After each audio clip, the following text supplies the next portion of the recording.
নমস্কার বন্ধুরা, ভালো আছো তো? আজকের বিষয়, একটা পুরুষকে আটকাতে গেলে কি দরকার, রূপ দিয়ে না গুণ দিয়ে? আমি অপর্ণা অবশ্যই সলিউশন দেব। আমার ইনস্টাগ্রাম আইডিটা ফলো করে সঙ্গে থাকো।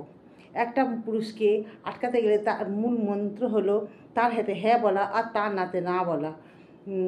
এখন সব পুরুষরাই চায় যে স্ত্রীরা তার বাধ্য হয়ে থাকবে। তুমি একবার পুরোপুরি বাধ্য হয়ে যাও, দেখবে তোমাকে মাথায় করে রাখবে। তোমার মতো সেরা স্ত্রী আর হয় না।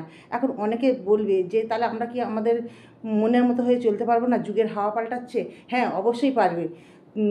তোমাদের যুগের হাওয়া যতটা না তোমাদের গায়ে লাগছে, তার থেকে বেশি লাগছে পুরুষের গায়ে। কেননা তারা সারাদিনটা বাইরে থাকে, বেশিরভাগ সময়টা আর কি, তোমাদের সুখে রাখার জন্য। তবে হ্যাঁ, তারা বোঝে নারীরা কী চায় আর কী চায় না। কেউ আগে বোঝে আর কেউ একটু পরে বোঝে।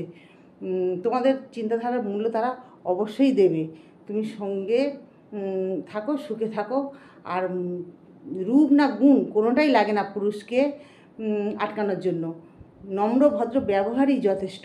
এইরকম ভালো ভালো ভিডিও পেতে গেলে আমার সঙ্গে থাকো, আর আমার ইউটিউব চ্যানেলটাকে সাবস্ক্রাইব করে নাও। হরে কৃষ্ণ।